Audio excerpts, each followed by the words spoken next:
अस्सलाम वालेकुम। अहमद, तो तुम यहाँ पे बैठे हो? जी चाचू, मैं यहाँ पे बैठा हूँ। अहमद, आज एक वाकया हुआ पार्क में। वो क्या चाचू? अहमद, जब मैं पार्क में गया तो सारे बच्चे वहाँ पे खेल रहे थे और कुछ बच्चे वहाँ पे झूला झूल रहे थे कि यकदम एक बच्चे ने आके एक बच्चे को झूले से गिरा दिया और उनके दरमियान में लड़ाई झगड़ा होने लगा और वो एक दूसरे को मारने लगे। मैंने उनको जाके कहा कि बेटा, ऐसे लड़ो और झगड़ो मत। मुसलमान आपस में भाई भाई होते हैं और आपस में लड़ना झगड़ना तो बिल्कुल भी नहीं चाहिए।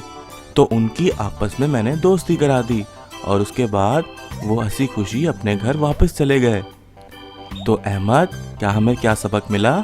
हमें सबक ये मिला कि हमें आपस में बिल्कुल भी लड़ना नहीं चाहिए, क्योंकि इस्लाम में मुसलमान आपस में एक दूसरे के भाई हैं।